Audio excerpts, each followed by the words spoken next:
All right, so let's go ahead and talk about Cooper's color codes and levels of awareness. Now, Colonel Jeff Cooper was a former Marine retired. I think he passed away pretty recently, but he developed these color codes to describe levels of awareness, alertness, and engagement when it comes to personal safety and self-defense. He thought, much like I believe, that the mind is the greatest tool you have when it comes to your own personal safety. And so let's go ahead and dive into these levels of awareness and what they actually mean in our everyday life. Now, notice here to the right, first and foremost, you have the different types of colors of awareness. So you have white is unaware, yellow is aware, orange is alerted, and red is engaging.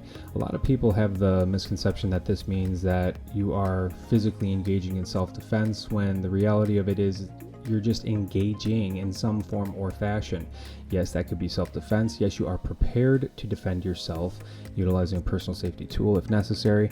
However, engaging can just simply mean that you're looking at someone and vocally engaging with them as well, as we are about to see. So, in order to really bring this into practicality, we're going to talk about something called the 5s and 25s rule. Right? The 5s and 25s rule is simply just the area of 5 meters surrounding us and 25 meters surrounding us. And what this refers to is that, and you can see the 5 meters, if somebody is within 5 meters of you, 15 feet of you, just very close in other words, then you need to be engaging with them in some way. All right. If they're within 25 meters of you, or as we like to call it, a stone's throw, if you're not familiar with the meters unit of measurement, then take a rock, put it in your hand, have it fill up about the size of your palm, and then chuck it. And wherever it lands, we'll just say that that's your 25s range. So if anybody's within those 25s, you need to be alerted to them. We're going to talk about what alerted means here in a second. And then if they're within 5s, you need to be engaged with them. If anybody's ever within 1 arm's distance of you, that right there is a very big red flag for you. Some people will inappropriately label this as the black area, but there is no black when it comes to Cooper's original color code. Black is supposed to be you're basically just fainting, unaware, or in this complete kill mode, but we're not even going to talk about that. Just know that no one should ever be within 1 arm's distance of you, and if they are, they're probably up to no good. You know, if you're outside and the circumstances dictate that they could be further from you. So just be aware that 25s are within that stone's throw, alerted. 5s within 15 feet, engaged. You should be engaging with them. And then generally everywhere else, you should be aware. Okay, you need to be aware of what lies beyond those 25s, and we're going to dive further into that here in just a moment. Now let's talk about the white and what it means to be unaware. Being in the white means that you are completely unaware of your surroundings and the people around you. Now, I think that you should be able to do this in your home by setting up home security defense systems, early warning detection systems, so that you can actually relax and have the ability to get blackout drunk and, hang out in your house or do whatever. You should be able to relax within the confines of your home, your castle. But some more common examples of what we see with people in the white are things like cell phones. You are completely unaware of your surroundings when you are focused in on your cell phone. Believe it or not, humans cannot multitask. It is a brain impossibility. You cannot multitask things effectively. Okay, signals in the brain can only get sent to one area predominantly at any given point in time. So cell phones are a great example of how we see people being vulnerable by being in the white. Another example would be something like, you take some mushrooms or some psilocybin and, you want to have a good time. That would be another example of, being unaware of your surroundings, being in the white for the real dangers that happen to be around you, not your perceived lack of dangers, but the actual dangers that are around you. You're unaware to them. So that would be the white. Next, let's talk about the yellow. So the yellow is everything that is moving outside of those 25s, outside of that stone's throw. What this does is just creates general awareness of your environment, and this allows you to avoid accidents or to avoid circumstances that put you in a vulnerable position. You're essentially just aware of the parts of society that are moving around you outside of those 25s, and also the parts that are stationary. So that's a great way to just think of the yellow as anything beyond your 25s that you are aware of. Those are within your yellow space. The orange, the alerted, is you are aware and alerted to who is within a stone's throw from you.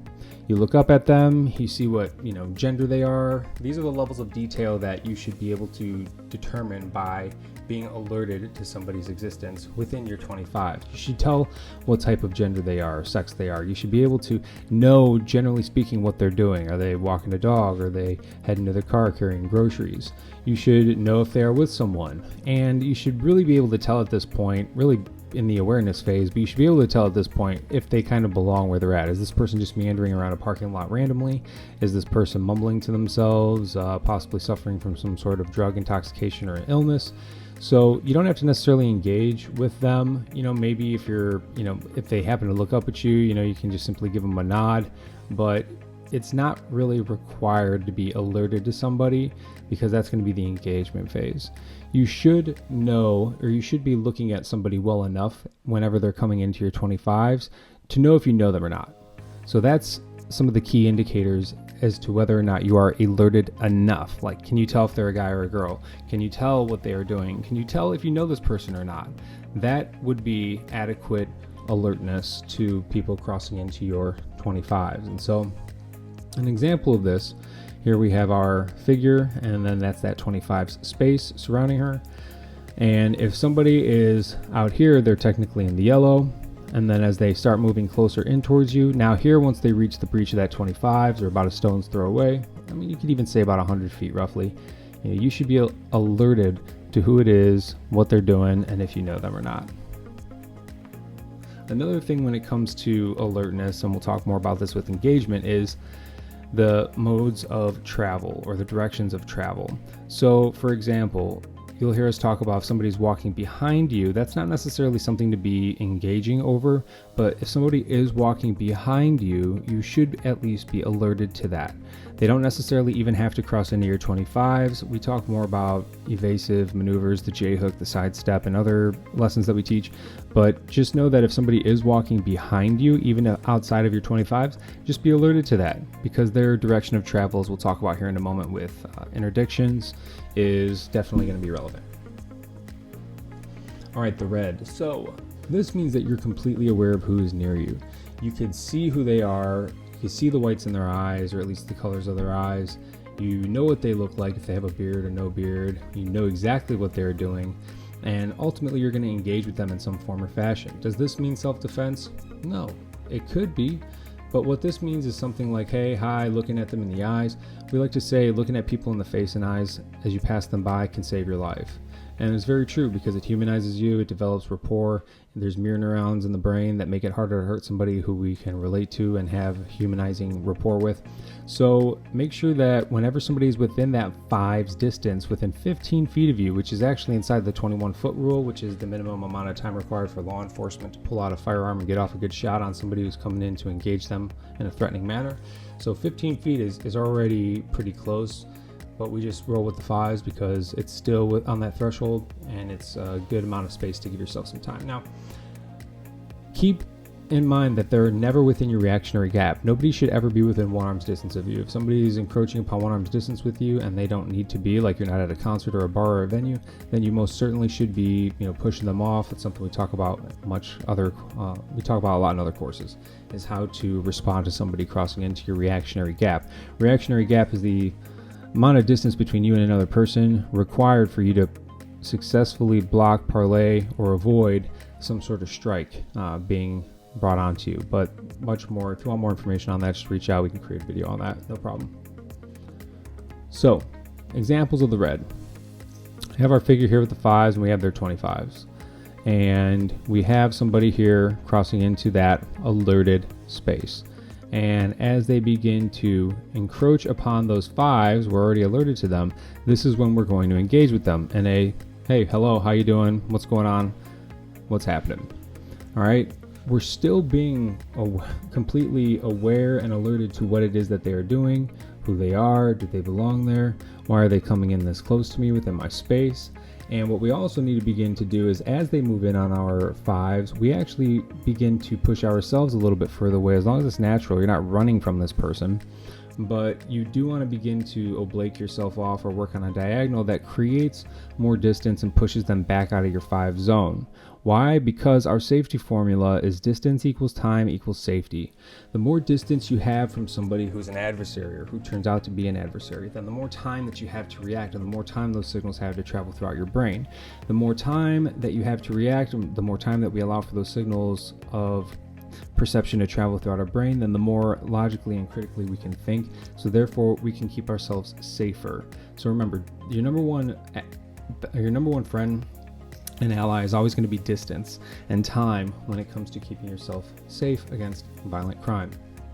So once they're crossing into those 5, we definitely need to be engaging with them. Now, let's talk about modes or direction of travel. Now, you can see here that these arrows are in the red. The arrow from behind previously was orange, alerted, but we definitely need to be engaging with people whose paths of travel are going to intercept our path of travel. So you see here we got that person, and as they're coming into these 5 zones, we need to be aware of that. We need to be ready to engage them. This person here, we need to be ready to engage them, and then as people are coming, walking through, passing us by, we need to also be engaging with them as well. Remember that as people cross into your 25s, you're alerted to them. If you're aware that they are going to be passing into your 5s based off of their direction of travel and your direction of travel, basically they'll be intercepting you or you will be intercepting them, then you need to be ready to engage with them the first moment that you can. So then that way you're keeping yourself as safe as possible. But of course, remember, most people are good. The vast majority of people are good. Like 9.7 out of every 10 people are good, great people. So don't get caught up in this idea that, oh, I'm in the red, I need to be engaging with people in this, fearful manner. That's not true. You don't need to be. Most people are absolutely good. 97% of the time, people are good people. And it's restricted to geographic areas as well. Some people might be dicks, but that doesn't mean that they're bad people. All right, so I hope that helps kind of clarify the Cooper's color code a little bit for situational awareness. If you have any questions, feel free to reach out. This is the phone number, this is the email. We'd be more than happy just to have 15-minute conversation with anyone about anything safety related, especially when it comes to keeping yourself, your family, your legacy safe. All right, everyone, take care, stay safe, always be kind, and I hope that you have a great day.